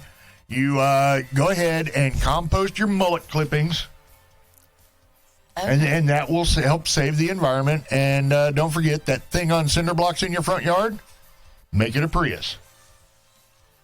Install solar panels on the roof of your meth lab. Anyway, I mean, there are all kinds of ways that you can help the environment. And if you want to get more advice on ways that you can actually do the right thing, not what we tell you to do, go ahead and call Carrie over at the Extension office. That number again? 870-231-1160, or come on by. Yeah, she loves visitors. She got donut and coffee. Donuts and coffee. Unfortunately, I don't. Punch and pie. Punch and pie. But I'd love to sit down and discuss anything that you have going on. You should call before you come, though, because she's never there. Mm-hmm. She's always out in the field. Boy, I'm here today. And it's never her field. It's always Farmer Brown's. Mm-hmm. Hanging out there, playing with the moo-moo cows. Chasing the chickens. Let's see what else we've got we can get into trouble with. Yeah. Yeah. Well, I'm saying, we're moving on. That was a good thought, though. Checking on Mother Earth. In a new survey, 74% of people say they're actively concerned about climate change. So, is there any way that the Extension office can help us make our gardening stuff more green? She says, yes, throw fertilizer on it. Yeah. Quit using diesel. But fertilizer. That would definitely be more effective. What, using diesel? Not using diesel. Oh. Well, it depends on what kind of fertilizer you're using, too. If you're using, organic fertilizer, that's good for the earth. That's the compost. But if you're using that chemical fertilizer, that may not be so good for the earth. Because then that washes off, the rain will wash it off in the and that's why water in the streams. That's why we use it a certain way, why we don't use too much of those fertilizers. There's nothing wrong with those fertilizers. As you call them, chemical fertilizers. There's nothing wrong with utilizing them. It's a matter of using them right, knowing how to use them and when to use them. For instance, urea is very commonly used in the yards. Did you say diarrhea? Urea. Oh, sorry, my I mistake. thought she said urethra. I just needed a little clarification, one way or the other. For those of you who don't know what urea is, it's a fertilizer. It's what we call 46-0-0. Okay, so it's a bunch of nitrogen and a bunch of filler is all it is. And nitrogen can dissipate into the environment, into the air when it gets too hot outside. But nitrogen is natural, though. Well, yes. Because every time lightning clashes or flashes, it produces nitrogen in the atmosphere. Yeah, I didn't know that. Mm-hmm. There you go. There's Doc Bryce, Mr. Bill Nye himself. Yeah, Bill Nye, not the science guy. Yeah. Not the science guy. But, I did not know that. But, yes, nitrogen's natural. That's why we're putting these things into the soil, is because the soil needs them to survive. The soil needs them for your plants to survive. So it's not that those are bad. It's that using them correctly. We don't need to be putting urea out in 90-degree weather. So if you're using urea and you like to spread it in 90-degree weather, you're being somewhat ineffective. You're wasting your money. And so that's something you don't want to do, and I don't want you to waste your money. I don't want to waste my money. So I certainly don't want you to either. Now, as far as using what you're wanting to call the natural fertilizers, those are fantastic. You just want to make sure you use them right. And believe it or not, there's a way, like chicken litter. That's a really common one. We have a lot of producers that like to use chicken litter. I fish with that. You fish with chicken litter. Chicken livers, yeah. Chicken livers. Chicken litter. Chicken manure, if you will. I guess that's better than using that's kitty chicken litter, crap right there, chicken crap way of doing that. I got a lot of kitty litter I could spread out in the yard. I mean, I'm just saying. Well, we were talking about the dog anyway. On the chicken litter, we actually have some things that we can analyze. We can have it tested, for one thing, to see its nutrient content, but we can also, there's also enough research that they have a good idea of an expectation for the nutrient content of nitrogen and phosphorus that's going to be in chicken litter. And that's something we're always real careful with chicken litter is phosphorus is very stable in the soil. And so we want to make sure that you don't have an abundance of phosphorus already in your soil before you start using the chicken litter. So totally. There are things you can do as far as the natural fertilizers for sure. All right, Carrie Weatherford, thank you very much. Thank you guys for having me. We tried to be good. I tried to be good this morning. Yeah, you did. I tried to be good. So let's make sure that we understand, everybody. Do not use things that are naturally made that come from Mother Earth, like diesel, to kill that the is stuff. natural. Yeah, it is. You're right. It came from the earth. We want to make sure that you go to the store and you buy man-made chemicals to take care of all of your stuff on the yard, right? I know they're rolling their eyes, so I don't really have to help them. Yeah, because diesel is man-made. Right. Man-made. Well, no, diesel comes from the ground, right? It does come from the ground. Right. Just like them other chemicals. But diazopropylene or whatever, that we made that ourselves, and that's better for the environment than just pouring diesel on it, right? No Yep. Boy, let me tell you, I wasn't prepared for that response. Y'all were cooking in the kitchen? All right. Y'all were cooking in the kitchen? Wait, try not to. I've been stepping out of the kitchen a little more often. Right. Making the wife cook. I didn't want her to forget how. Did you make her make the diazopropylene? No, we had hamburger patties instead. Oh, okay. Yeah. All right, guys. Thank you, Carrie. If they want to get, you should call Carrie to come out and help you out right quick. I didn't really think, I called her and thought it was going to be a lark, just somebody I could mess with in the afternoon. And it turned out I learned a lot. And Carrie's got a bunch. Great to know. Carrie's got a bunch of great information. All right. Seriously, I was going to, cut back one of my shrubs. And she came in and she said, well, you might not want to do it quite as extreme as you're thinking of, dummy. All right, I'm paraphrasing, okay? But, she didn't say dummy, all right? She called me an idiot. Different story, okay, But, if you are thinking about making some big changes or even a couple of little small ones that you've got any questions about, call the extension office, all right? Get Carrie to come on out, and she will definitely help you through this. Yes, definitely. That's what she does. All right. Thank you, Carrie. How do they call you again? 870-231-1160. I'm in the same building as the Boys and Girls Club. Or you can just do what I do and say, Carrie, come help me. She comes right away. Mm-hmm. All right. Dr. Bryce, you got anything else we need to ask Carrie? No, I think we're good on that. I think we pretty much dug her in a hole. All right. Well, pretty good. We did good on that. All right. So, Composting 101.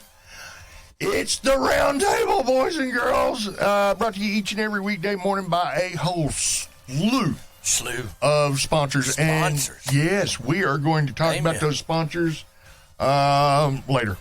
All right. Right now, we have got to get ready. I've got another special guest coming in this morning. You know what? I think we're going to hang around with you. You going to hang out?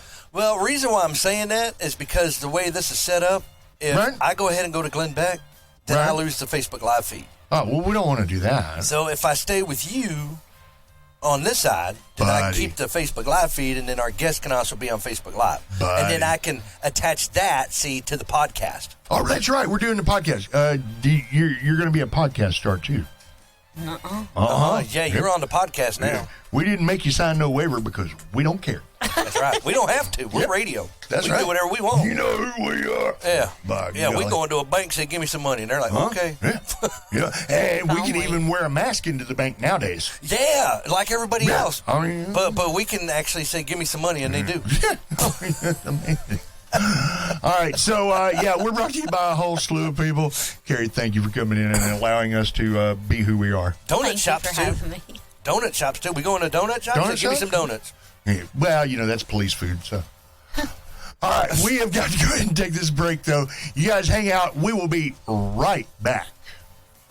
and sponsors like Bradley County Livestock and Barnett Right-of-Way Service, Fordyce Bank and Trust. The rodeo is alive and well in Fordyce, Arkansas.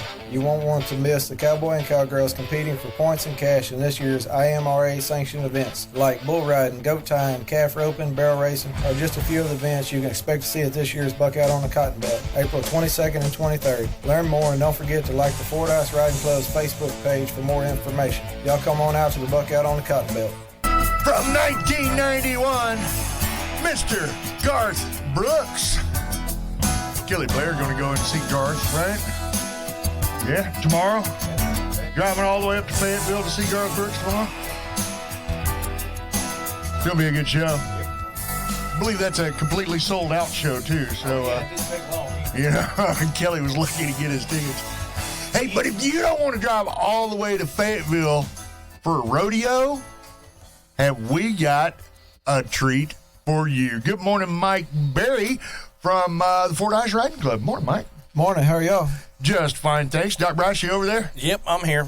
All right, so we going to go out and do a little rodeo thing with Mike and the Fordyce Riding Club, and it's all part of this year's Fordyce on the Cotton Belt Festival.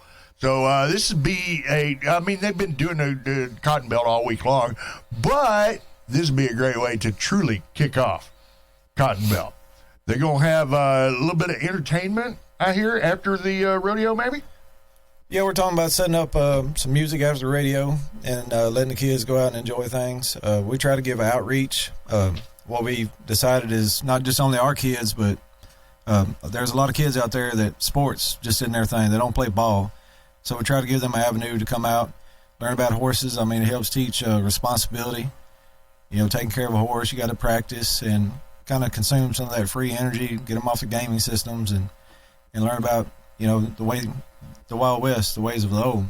Absolutely. Now, you got somebody that we've got on the phone with us, right? Yes, sir. I got Brother Michael Lanius with the Circle J Cowboy Church. He promotes the Riding with Brand tour, so he's also a man of many hats. All right, and he's also going to be our funny man tonight, is that right? Well, it's kind of ironic. We hadn't had a rodeo there in several years, so whenever we got to talking and reached out, our funny man, the rodeo clown back in the 90s was Michael Lanius. So he said, I would love to come back. And I told him, I said, hey, we like a funny man. He said, I still got my gear. Mike, you on there? I am. Good morning. How you guys? Just fine. So you started a long time ago doing this. You got a little bit of experience, huh? Yes, sir. I was back in the 90s. I graduated high school, and I wanted to be a rodeo clown. That's what I did from 93 to 98. And one of the last rodeos I clowned was in Fordyce, Arkansas at Rex Rainier Arena.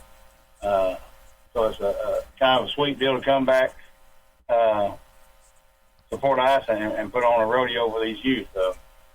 I am the pastor of Rugged Cross Cowboy Church in Magnolia, but we have a Riding for the Brand youth rodeo tour, and it's geared for youth 19 and under, and you'll see some top cowboys tonight and tomorrow night that have won thousands of dollars and prize money just rodeoing, and we got mini bulls, big bulls, bareback horses, big horses, little horses, and barrel racing and goat tying. We got all the rodeo events you're used to, and it's all done by cowboys cowgirls from 5 to 19. Well, that's just a very fun age group to see competing. Oh yes, sir, and it's cool to watch them grow and get better from year to year. This is our 4th year to put on this tour, and it's been good. So, Mike, what are we expecting to see tonight? Now, before we go any further, now you guys are also going to be having some food at this shindig, right? Because I'm a fat guy, and a fat man got to get fed. Yes, sir. Tonight, our game plan is have crawfish ready at 6:00. Ooh, lordy. Crawfish. If crawfish isn't your thing, we're going to cook some shrimp also. And then for the people that just not into that kind of thing, we're going to do hamburgers, cheeseburgers, walking tacos, cowboy fries, Frito chili pies, nachos, Polish sausage, course, we got all the candies and popcorn. We got a new ice cream, Johnny Freeze, everybody just loves. But here's the big thing. Whenever we have an event like this, we like for our prices to be reasonable. We like for a family to be able to come out and spend time with us and be able to afford it. Not take away from anybody else in town, but we're offering food at prices that you can't get at a restaurant. And hamburgers, they aren't the frozen hamburgers. We go to the grocery store, we make a deal with them, we buy so much fresh hamburger meat. We got a couple of ladies that pat out our own hamburgers the same way Mamaw did, just so happens to be my Mamaw. Well, there you go. So, and believe me when I say Mike has put the entire family, well, Mike's wife has put the entire family to work. Yes. So, what are we expecting, guys? Doc, what do you think? What do we need to start out with this evening? Doc Bryce? You asking me? Yes. Start out with, you mean at the rodeo? Yes. Well, of course, we got to bring the colors out. That's first things first. All right, so we got somebody presenting the colors this evening? We do. We got our youth cowgirl. We reached out to a bunch of our cowgirls right there at the Fordyce Riding Club, and they reached out to some of their friends because we figured out that we had, Old Glory come out first, of course, and then we got a bunch of sponsorship flags. We had the way that we're able to run our business and give our outreach is through a nonprofit organization, is through sponsorship. So we have a total of 14 sponsorship flags that'll be displayed, before the show.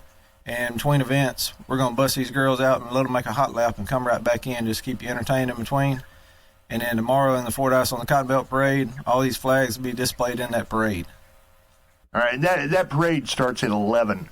All right, so you guys, if you want to enjoy all of that, we will be out there throwing candy to the kids, and throwing kids at the candy. Whatever, we're going to do some stuff and things, and if you want to bring the kids out, that's going to be a great time too. But we want you to come out to the formerly the Rex Renae Arena. It still is the Rex Renae Arena. We're all about remembering our heritage. And we actually had a new sign put up yesterday in his memory. All right. That's groovy. You guys have done a lot of work out there, too. Yes, sir. We spent countless hours out there trying to get things right, get things ready for a rodeo. We invited Mr. Lannis out and say, hey, what do we lack? What's our downfall? What do we need? He came out and said, hey, it'd be nice if we had a gate here. Let's check on this. And we crossed all of our T's, dotted our I's. We got some new bleachers up. We've added parking. Parking's always been an issue there for decades. So with what fundage we had, we built new parking, cleared off some land, cleared off 3.5 acres, and gravelled a majority of it just to allow parking. And number one is safety for our contestants, their families. They come out to the rodeo, and we're just trying to give outreach and just have a great time. So reached out to Brother Mike, said, hey, there's no better way to bring back heritage, bring back rodeo on the Cotton Belt, because we tried to figure out when the last time there was actually a full-blown rodeo there, and there's been some discrepancies, but we're thinking early 2000s is the last word I had unofficially. I know that we've had some bull bashes, but not a full rodeo. We were out at a bull bash, what was it, 6-7 years? No, it wasn't that long ago, was it, Doc? When was that? Wasn't you out there with us? Which one? No, I don't think you were. You might not have been there yet. For which one? For the bull riding out in Fordyce. Oh no, they never had bull riding when I started going. Oh, okay. All right. That was 2017 when No, it was 2016 because I got here in January. So I mean, I had all the festivals in 2016, but there was no. The only rodeo we had going on was the one over at in Hampton. Yeah. So well, I mean, Wow, it's been a good number of years since you guys did this with the Cotton Belt. Yes, sir. So we just had a general conversation there amongst our members. Said, hey, we want to do something big. We want to bring back old times. I said, well, Mike Rolanius reached out to me last year. He said, let's get him on the phone. So I called him. He said, hey, I'd love to. So Mike, what are you looking forward to the most this evening? Lonnie? I'm looking forward to this. The atmosphere of rodeo is going to be good. It's going to be electric tonight. We've got I think 17 bucking horse riders tonight between saddle bronc, bareback, and ranch bronc. And then we've got, I think, 13 bull riders tonight, 13, 14 bull riders tonight, and like 37 barrel racers. You'll see some barrel racers from 5 to 8 competing for added money. And then 9 years old up to some adults tonight in barrel racing. And the Open has got 500 added money.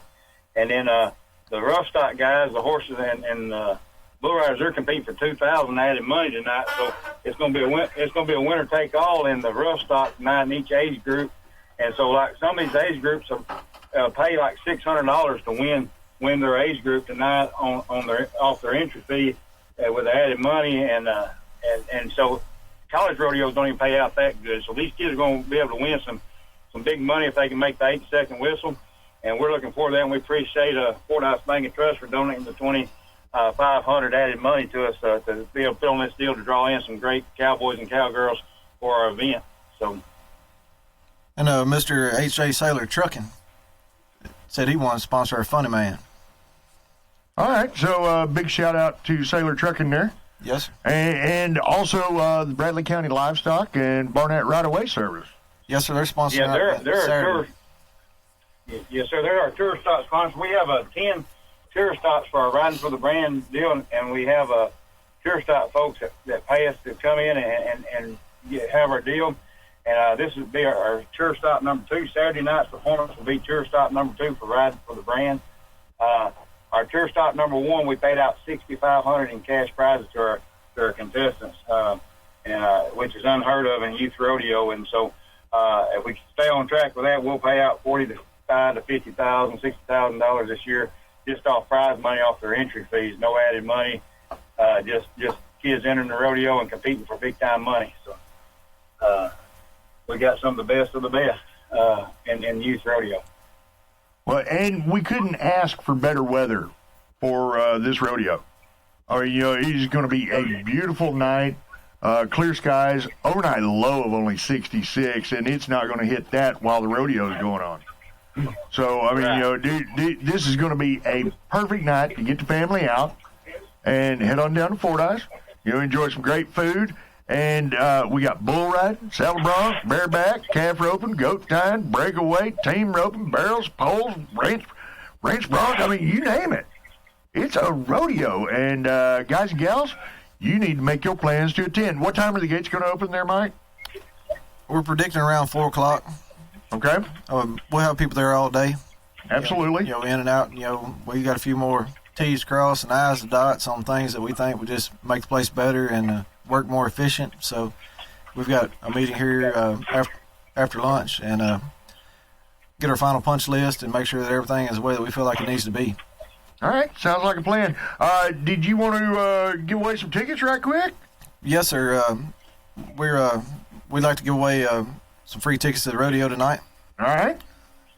So how you want to do? You want to give away a family 4-pack? Yes, sir. I got family 4-packs, and can we do a?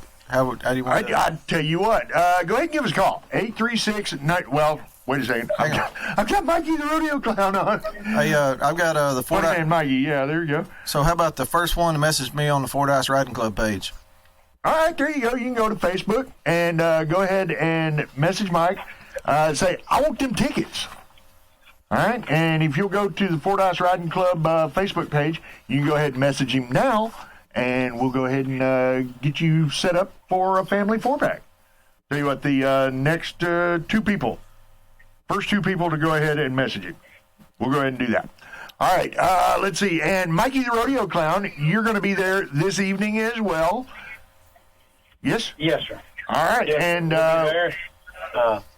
had the opportunity to talk to one of the middle schools yesterday, and so we gave out some free popcorn and juice box tickets to the kids yesterday, and so we'll have our clown stuff on, and just come on out and see us at 7 o'clock tonight, and we'll have a great time.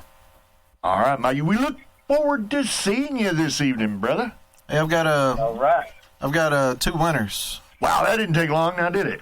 Mara Nolan. And the second one is Melinda and Tommy Smith. All right, and you guys can pick up your tickets at the gate. We'll have your names at the gate, and you just. I got one more thing, Brother Mike. Yes, sir. Correct me if I'm wrong. The first top two in the bull riding. For tonight? Yes, sir. Oh yeah, we've been blessed. We are IMRA sanctioned, which is International Miniature Rodeo Association. Kids make 5 rodeos. They can qualify for Youth World Finals in Illinois in November. We're also WCMB sanctioned, which is World Championship Miniature Bull Riding, and they have their finals in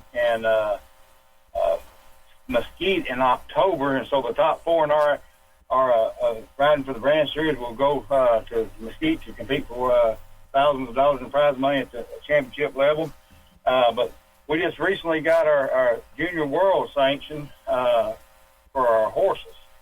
And so the top 2 riders in each age group in the buck and saddle bronc and bareback horses tonight will go be a direct qualifier straight to the regional qualifier that's one step away from going to Las Vegas in December to compete with the big at the same time the NFR is going on. And so not only riding for prize money tonight, the top 2 guys in each age group will get a direct shot to the qualifier. They don't have to go through the whole series to be qualified for the regional that leads to Las Vegas in December. So got some, like I say, quality cowboys and coming to that deal.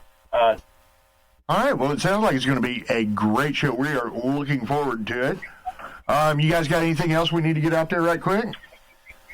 I just want to reiterate, there's going to be kids there tonight and tomorrow night. They'll be from Arkansas, Louisiana, Texas, and Oklahoma. And 4 age divisions? Is that what I'm looking at here? I believe that's right. Yes, sir. And there are going to be some gritty cowboys and cowgirls. I mean, the times are going to be fast. Competition is going to be really, really tough. These kids, you can feel the energy bouncing off of each other. They're going to be working. So it's going to be a knife fight. I'll just tell you that. All right, and one you won't want to miss. Now we're going to go out and broadcast live right before the rodeo starts. We'll be bringing you all of the excitement and letting you know what all's going on. We'll be doing that starting around 4:00, right, Doc? Bryce? You're asking me? You're the one setting up the schedule. Yeah, I'm just trying to include you. You said 4. I said okay. That's all right. We'll just turn off his microphone. But you'll turn off his mic, too. Sit over there like a bump on a log. It's all right. Now, Doc Bryce will definitely be out on location, and you won't want to miss that. I will? Yes. We're going to talk Mike after we get him off of the air, and maybe put Doc Bryce on a bull. Hey, we have one. See, and if you want to see this, Doc Bryce, get on a bull, come on out to the rodeo in Fordyce tonight. I am so proud to say that my 14-year-old son has done something I've never still done to this day of my life, which is at least ride a mechanical bull. I haven't rode any either. Well, that's all right. We can fix that. No. Yes, tasing. I'd rather be tased than ride a bull. We've done that. We have done that.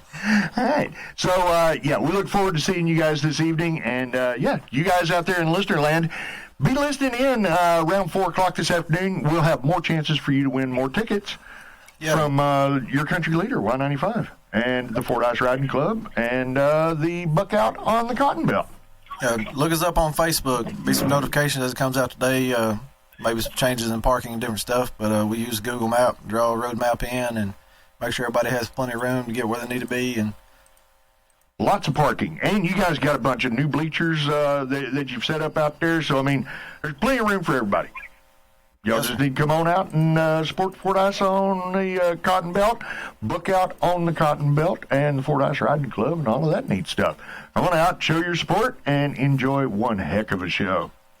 Thank you. See y'all tonight. All right, guys.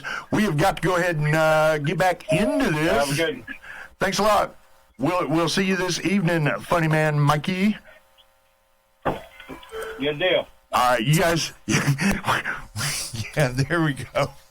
All right, let's go ahead and get off into this. Hang out. We'll be back.